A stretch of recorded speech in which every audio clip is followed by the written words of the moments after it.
Brothers and sisters, this will be the third segment on the second part of our program today, and I am your brother Isa Bokar C. Well, in this segment, we are going to address working culture, accompanying honesty, loyalty, competence, and production. Is it only enough for one to say that I'm loyal? That is why we are blind loyalty. That's why we are divided loyalty. But you will never hear blind honesty and divided honesty. Because the possibility of loyalty being misused or misrepresented is there. But the moment you are honest to yourself, you cannot be dishonest to yourself. If you are not honest to yourself, you are dishonest to yourself.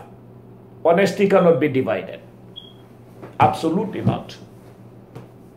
You cannot divide honesty, but you can divide loyalty. Now, there are things within the system, if we don't take care of, we can never have a reliable and dependable civil service. We can never have a reliable and dependable security structure. Never. Well, these are the branches charged with the responsibility of maintaining a stable nation, country, and also utilize what has been derived from tax for people to benefit from it. In fact, the hard fact is, why should we have settle like weekly or monthly or bi-weekly or quarterly cleansing exercises? Why? It should stop. People pay tax. You never hear cleansing exercises in countries where they know the meaning of taxation and representation, and they know the meaning of checks and balances, and they know the meaning of law. If you go against anything and you misuse public funds, you will be taken to jail. Not to use politics to take people to jail, but you have to use the truth. Somebody is in your political party, or is your kin, or is it somebody that you can cover. You don't do that. We shouldn't be loyal to parties. We shouldn't be loyal to tribes. We shouldn't be loyal to religious leaders. We shouldn't be loyal to any person. You should be loyal to national interest. Be honest to yourself. The moment you are honest to yourself, you cannot have divided loyalty. You cannot have blinded loyalty either. It has come to a time when Gambians should know that if you take an oath, there is this silent whisper, there is this whisper which is silently creeping, taking over the psyche or the mindset of some people or society at large. Stop it. Some people will say, oh, government oaths are not on the Quran, so it's not going to affect you. Take an oath and do what you want. Gambians are saying that. The gravest of all mistakes, the highest of all sins is what you are committing. The moment you swear, whether it is on the Quran or the Bible or on the Constitution, know that Azza wa Jalla has taken it as an oath. That's it.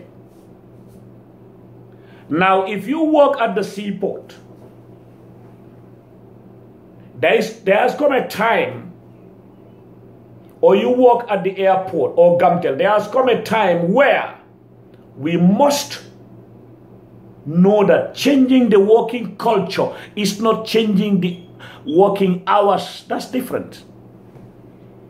That's what governments keep doing in the Gambia. Yahya Jammeh did it, this present government and others. Change it back to where it was, 8:30 to this, that, and that. Yahya Jammeh, you... No! Working culture and working hours for me is this. If we don't want so many youths to go through the back way, if we don't want them to loiter at night, if we don't want so many burglars to influence our own kids, let us introduce shifts. That's it, period. 24 hours, 24/7.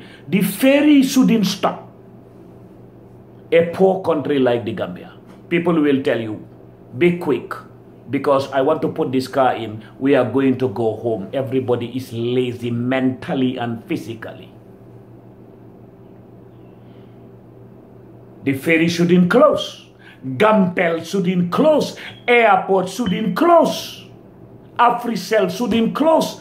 We should have a meeting with private business owners and appeal to some of them to be like Walmart. Let the wheel be rotating 24/7.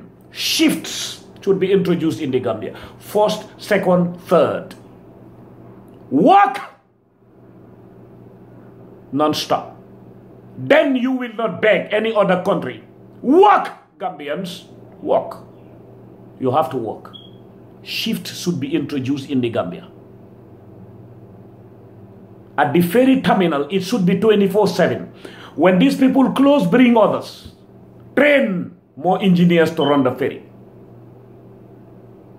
You imagine how many people will be employed and the money will be flowing to be able to maintain good salaries, insurance, because they are working, they are bringing in the money.